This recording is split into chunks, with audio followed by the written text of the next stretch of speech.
Hi, and welcome to Visibility Unlimited and Visibility Unlimited Spotlight, the video portion to the podcast Visibility Unlimited. I'm Leslie Short, your host and the owner of the Cavu Group. Today's topic is, do you hear what I hear?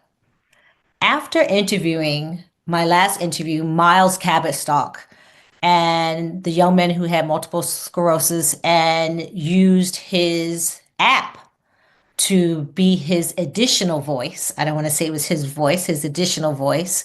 I had many texts and calls, and everyone was like, what else is happening in technology? How do I get my child that, or how do I use that? And I am honored to have a friend here with me today, Bill Schiffmiller. That is he focuses on sound, auditory, and he's going to share with me us apps, what he was doing as a accessibility, I'm going to call him officer, even though that wasn't the correct title here, correct me later, at Apple, and all the work that he's doing with his firm to really draw awareness to not only the technologies there, but that do we all hear the same? And I think we already know that question. Welcome, Bill, to the podcast. Good morning, Leslie, and good afternoon, good evening, wherever folks are around the world. Lovely to be with you. So what was your correct title at Apple? Oh, that's right. I led accessibility initiative for Apple Retail.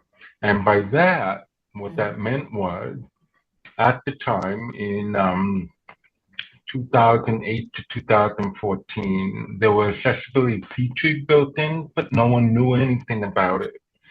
And so I was on the front line making people aware of what those accessibility features are and for whom they serve and how they benefit, and also training Apple team members on what accessibility means, and also reporting back to corporate on the realm of accessibility. So that is what I did as lead of accessibility initiative for Apple for 10 years. I love that. And it was focused on, a lot of it was focused on sound. And that is because what I totally forgot, like, as full disclosure, we met at Starkey, which is one of the largest hearing aid companies, and at their gala and the work that they do. And I, a few years ago, had the immense pleasure of going on a hearing, I don't want to call it exhibition, but hearing journey with them. And, I thought I was going to be carrying boxes. And I was just like, I will do whatever they tell me to do. I'm here, I'm in Mexico.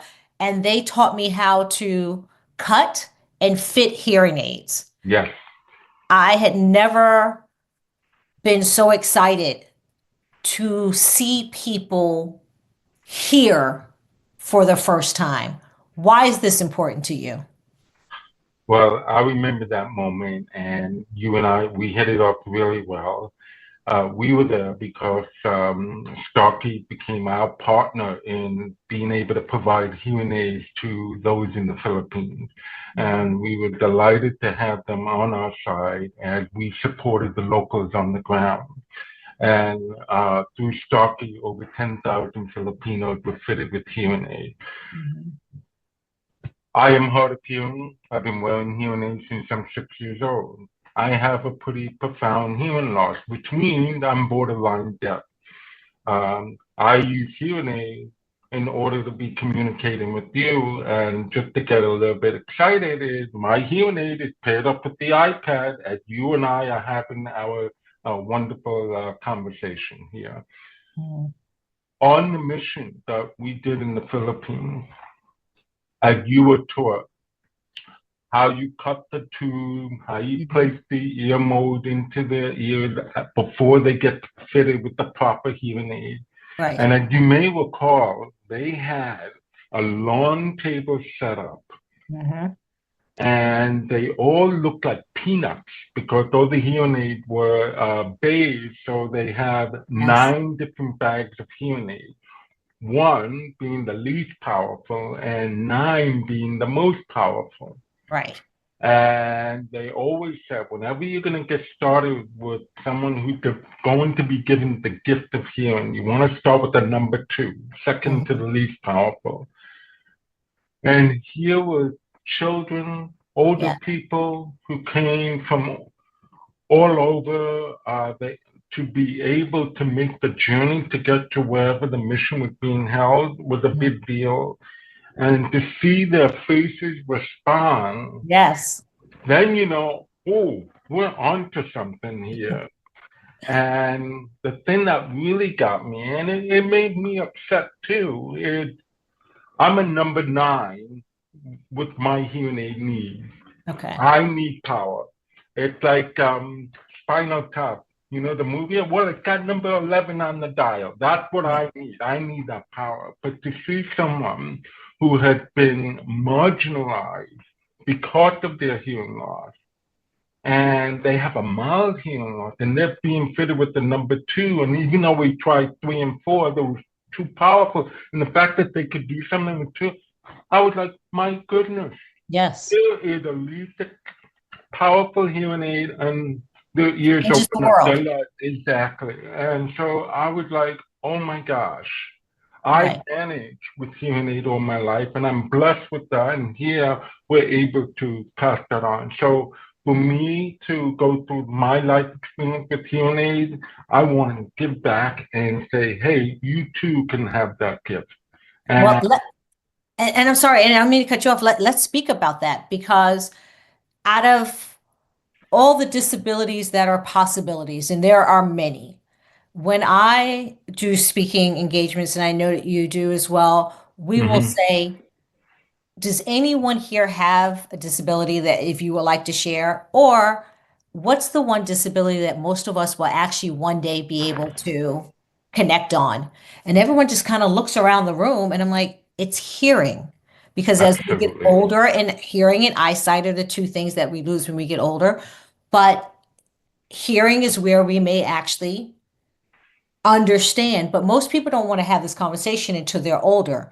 For a very long time of knowing you, I didn't even know you were wearing hearing aids. One, Surprise, surprise. they're so yours are so small, and we were out at a museum event, I won't say which one, and you took out your cell phone. Mm. You start arranging the range for which you felt comfortable with us having a conversation. Speak about a little bit about that on your cell phone. Your hearing aids are connected to an app on your phone and your iPad. If you could just speak a little bit about the technology that you use. Absolutely. So the technology is called Made by iPhone hearing aid. Mm, So this is connected through Bluetooth on the iPhone. So the chip in the hearing aid is designed to work directly with the Bluetooth piece. mm, The hearing aid I use is called Resound Nexia. mm, And this is a US-based hearing aid manufacturer. The parent company is the GN Group. And they and Starkey were actually one of the pioneers collaborating with Apple on this made for iPhone piece. And they call it MFI. And there's also another company called Phonak where they decided, well, let's make the hearing aid for other smartphones. So they call it MFA, made for all. okay. And so that means if you have any type of smartphone, more or less, depending on generations, we know, and certain hearing aids, you can connect them together and be able to control the sound. Let's speak about this. The sound that we used in the museum Yes, upstairs, yes, when we were just sitting speaking other people around, was also different from what you needed when we went downstairs and the ceilings got high and the walls got wide. And I saw you starting to adjust and others that was with us because it was an event focused on um, deaf, hard of hearing community. And I was there by invitation. I don't want anyone to think that I just crashed. I was there by invitation, but I saw the adjustment. So each room you go so into, huh? So there are two things that made that possible. Okay. So the hearing aid that I have is set up through my audiologist. So the Mhm. audiologist takes the result of your hearing test. Without getting too technical, Right. it develops my profile. And in the profile are different hearing listening situations. So on the app of your phone, in this case, Razan has their own app, it allows you to move your program to the ideal situation you're in. One of the things that makes us so special is the hearing aid has mic built in. So it starts off with omnidirectional and then focus. So you can have a direct mic.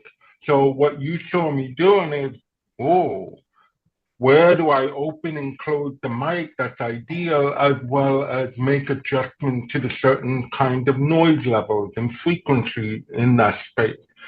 So in a very simple, without getting too technical way, it was about how do you make use of your program and how do you manage the mic to do it. All right. Which is amazing. And I hope that, especially I'm in a, as you know, I'm learning ASL. I'm learning ASL because I feel as an accessibilities officer, one, is something that I've always wanted to do. Two, that I think it is absolutely should be required by anyone doing events or producing or doing any of these things to have the basics. Um, Yes, my teacher tells me it will take 5 years for me to be fluent. I hope I am fluent in 5 years. It is not easy.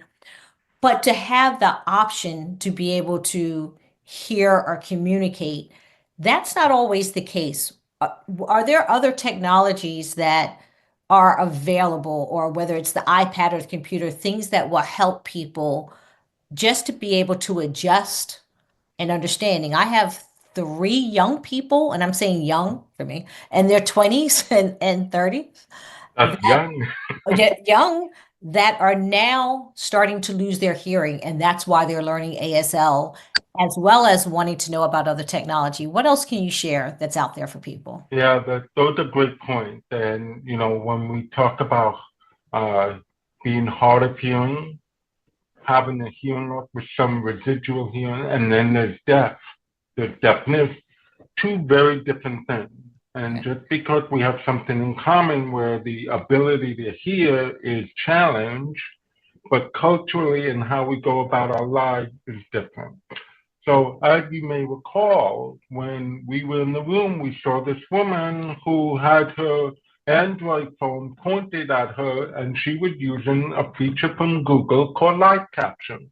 Right. And this is where she was able to get in real time someone speaking out loud, and thanks to the cloud. So the good news is she had good wireless Wi-Fi connection. She Mhm. was able to get in real time a transcription of what was being spoken. So there's one aspect of that.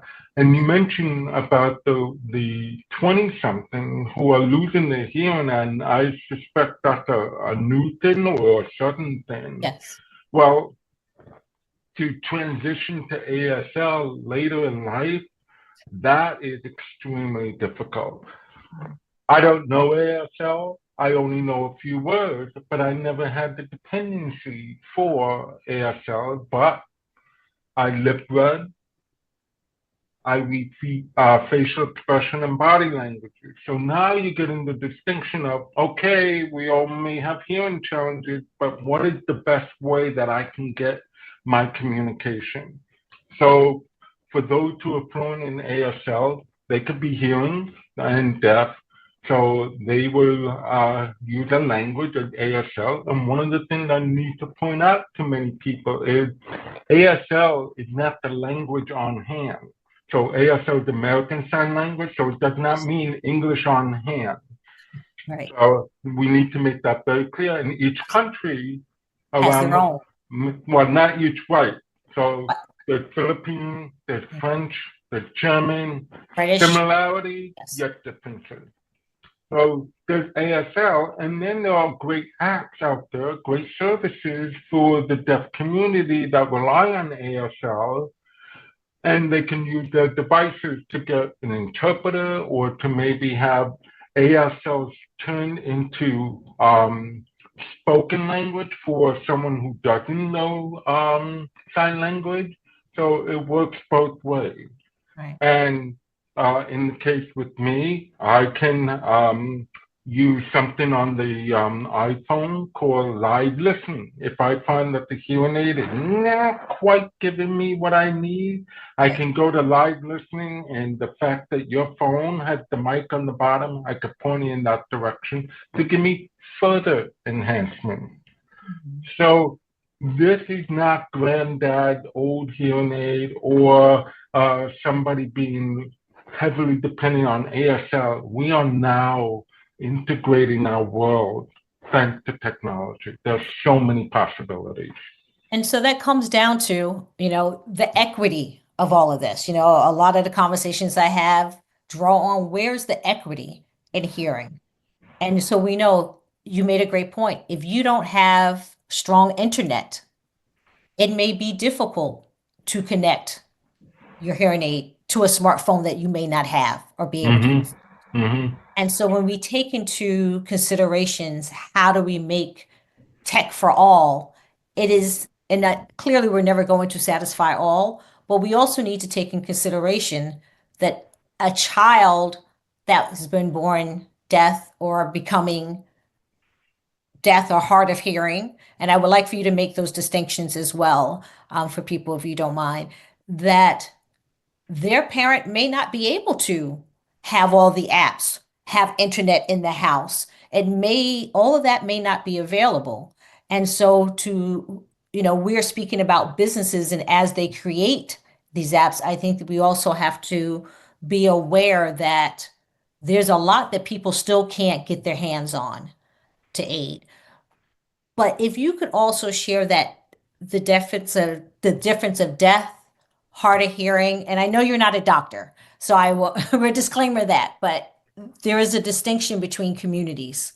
Absolutely. So when we talk about the hearing spectrum, there's mild, moderate, severe, profound, and then deaf.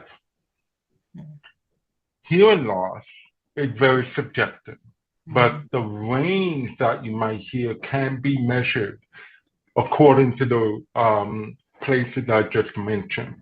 Right. The general population has some form of mild to moderate loss. It's doable, it's manageable, they don't necessarily see an immediate need to have it addressed. Okay. Those with moderate to severe do require some kind of hearing apparatus. Now, I didn't say hearing aid. Okay. They can check out other listening devices that are out there. Would that be part of the copula? What some people may. Cochlear is Okay. more severe, and Okay. that's on the borderline between profound and deaf. Okay. And what the cochlear does is a surgical procedure where it bypasses the ear and sends the signal to the drum, excuse me, it bypasses the eardrum and sends the signal to the brain to interpret it. And so what's really interesting is we pull back for a second. Mhm. So hard of hearing is somebody like me with a profound loss. And I am blessed with the hearing aid to make up for any gap in hearing that I have. And so, if just to give you an idea, if I take my hearing aid out and you were talking to me, it sounds like my voice underwater. If you're in a bathtub and you submerge yourself in the water and you start singing and come down, Charlie Brown's teacher. Wah wah wah wah wah wah. That's exactly. what most. Sorry, that you said that. No, That's what it beautiful. I reminded. love Charlie Brown's that. teacher. Yes. And so once I put the hearing aid on, I'm getting clarity. Right. It's like you wear your glasses, I see fuzzy images, I only see color, maybe some form, but I'm like, oh, hey, Leslie, how Hey. are you? Now I see you in a sharper fashion. So Right. cochlear implant is something that is quite fascinating. And due to people who are deaf, who are born deaf, it's a culture. Yes. They have their own community, and they support each other for a long, long time. I'll give you an example. I went to Rochester Institute of Technology in the mid 80s. All right, everybody, you know how old I am now. So I was there in the mid 80s, and coincidentally, it was the National Technical Institute for the Deaf. Thanks to President Johnson at the time, this was the first kind of school with technical opportunities for the deaf. But they get to mingle with hearing folks on the same campus. But because Rochester became the place for a deaf community to thrive and have a career, and they developed this community, and then you started to see it elsewhere.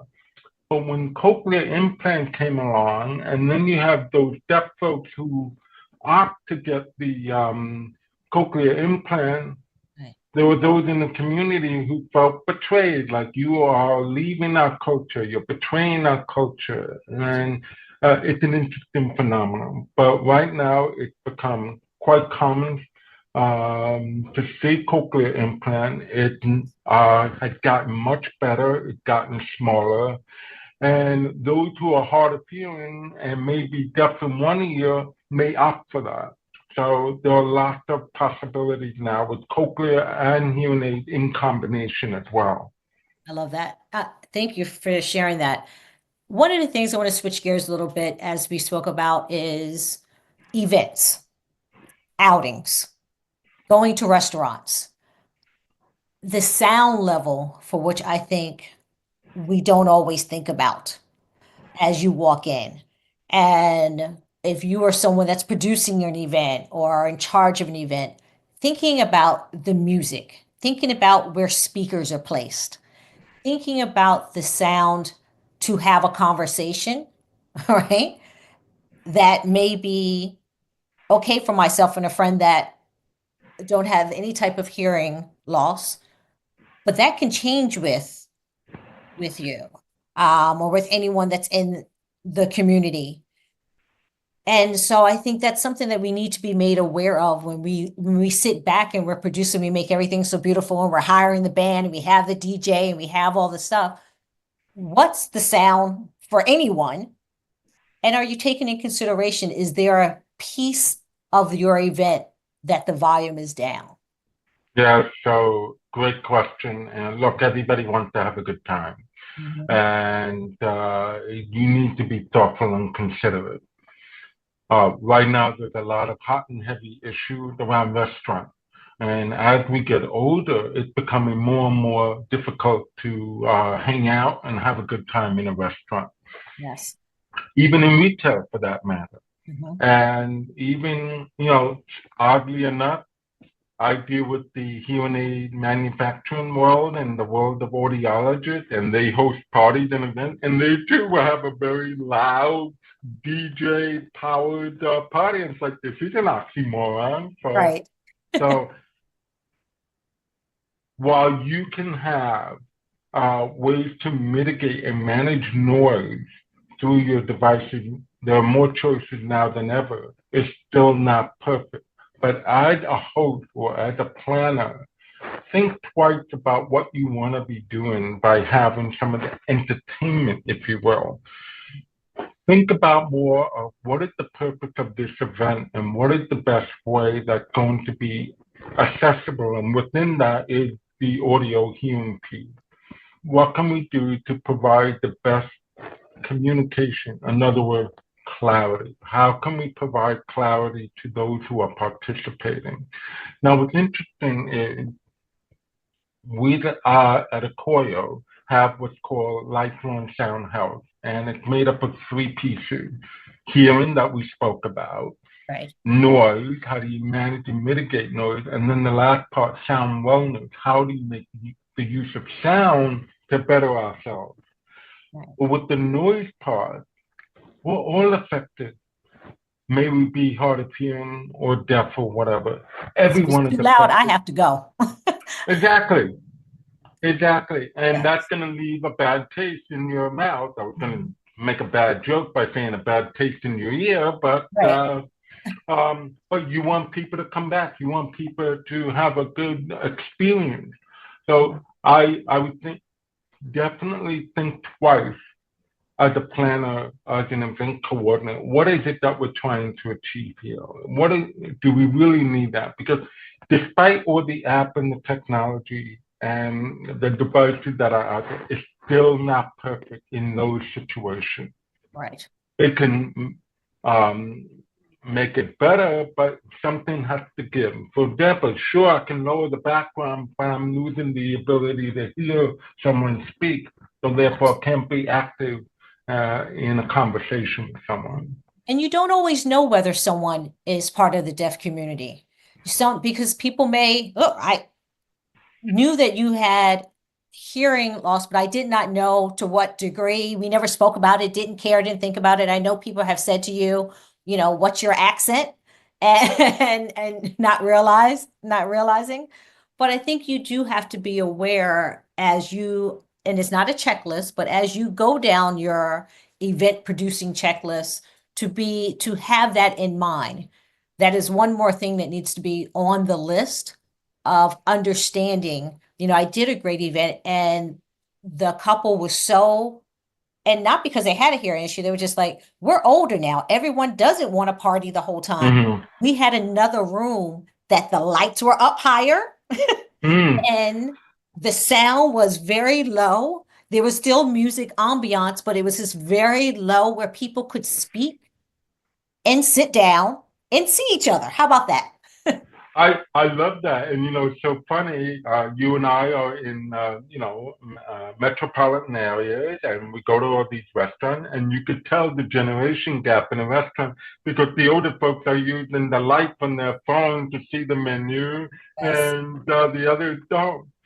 One thing I do want to point out that will make it easier for many, not just the older folks, is your smartphone also has a mic. You can use that if you have some kind of listening device, Mm-hmm. and you can zoom in on the conversation. It may be a little awkward by having a mic stuck in front of somebody, but that's an option. So it's not like I'm going to totally miss out on this. I have no option. You have several options. And what I would say to that is try them out. They vary in price range, and listen for the sound quality. How did it make you feel listening to it?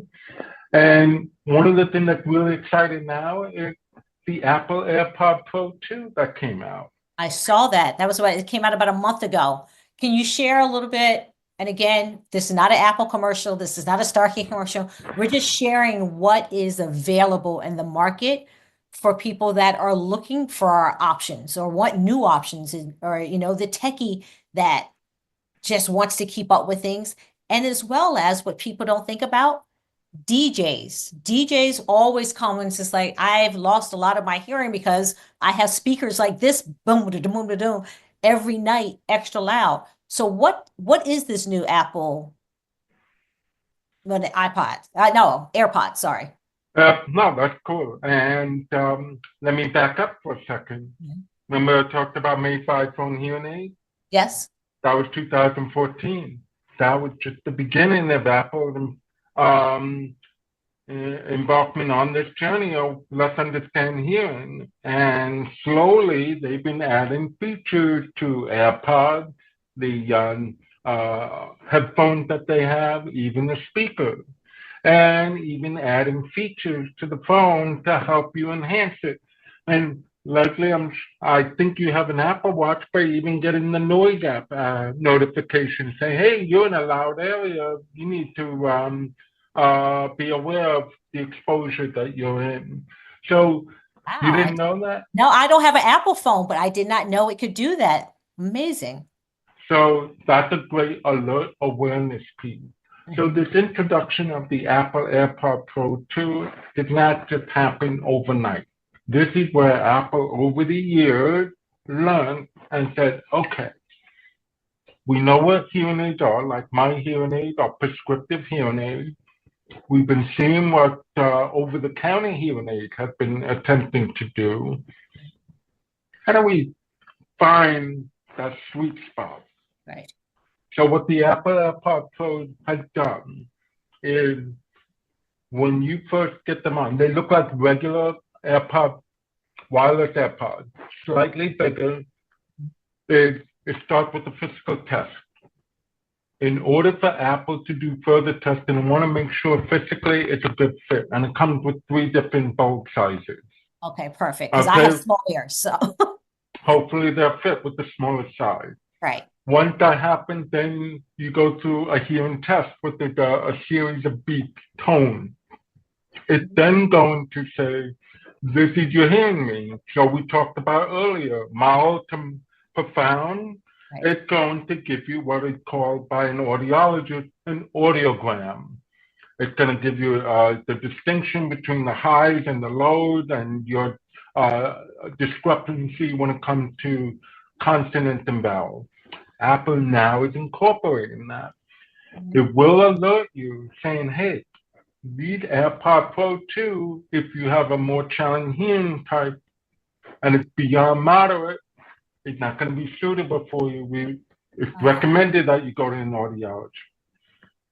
Then it had the hearing protection piece. So what you were asking me about in those situations, those noisy situations, well, now it has your profile.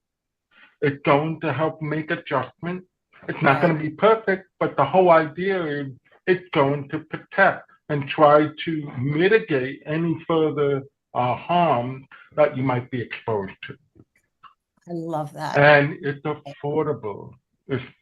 I don't want to make it like a sales pitch, but it's $249 for a lot of the over-the-counter hearing aids that are out there.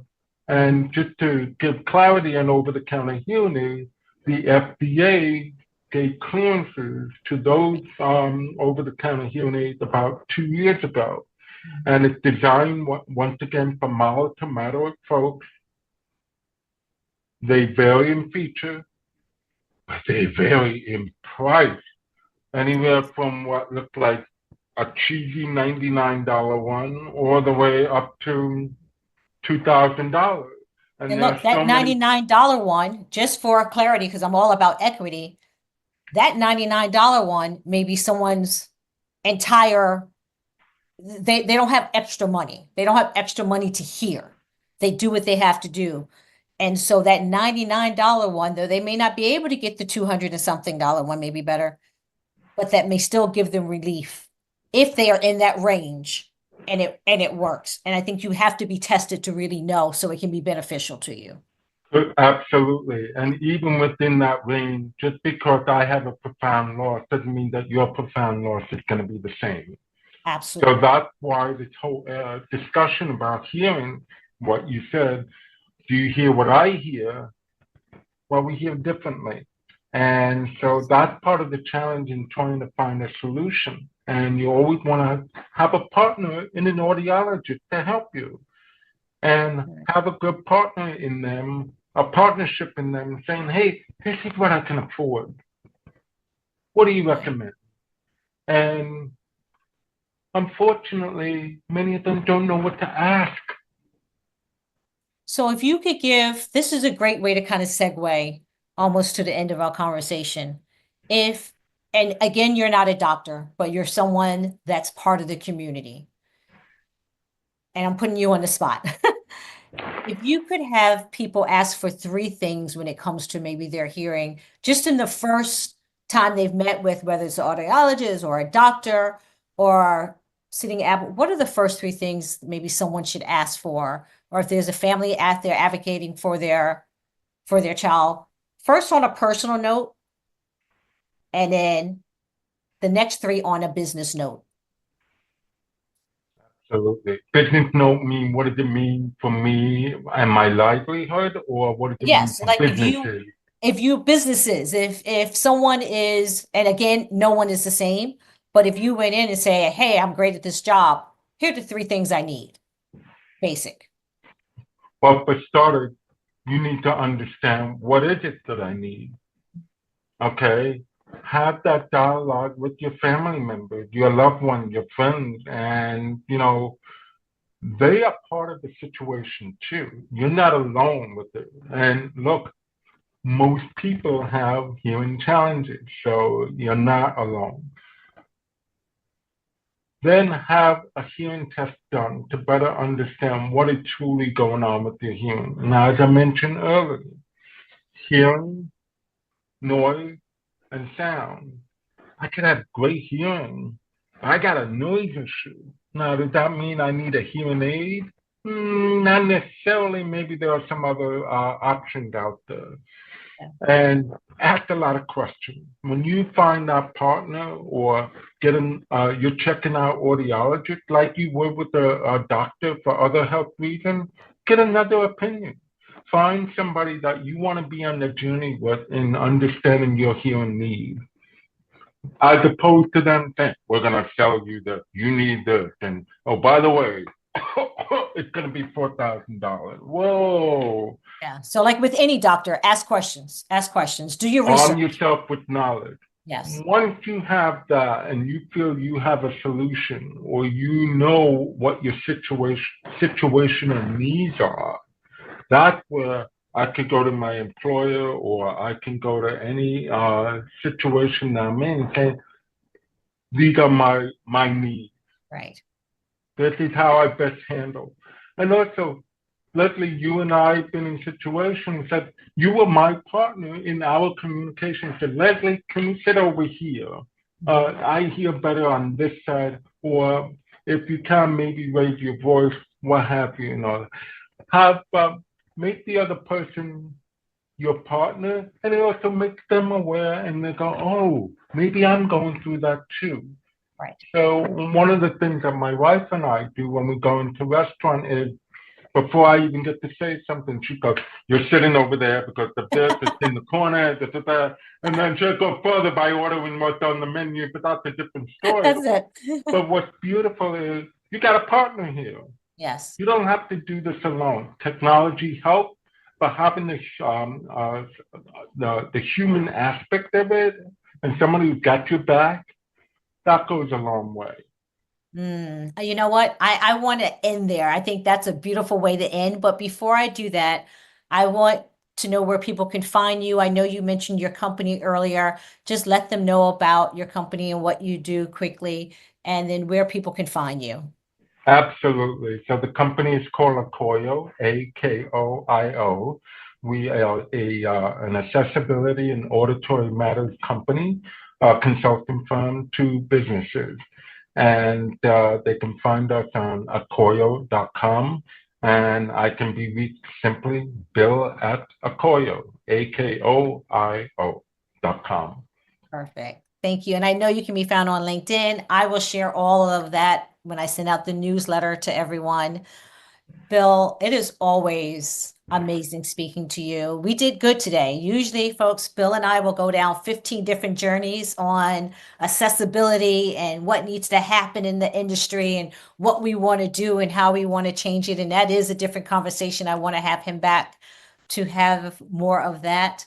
But Bill, you are a joy always to be around. Thank you for sharing your knowledge with me. I always learn something new when we're together.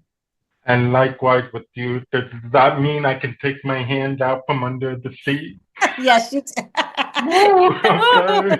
We did good. All right, ASL. So, applause all around. Thank you, thank you, thank you. And have a lovely holiday, and I'm wonderful to see you.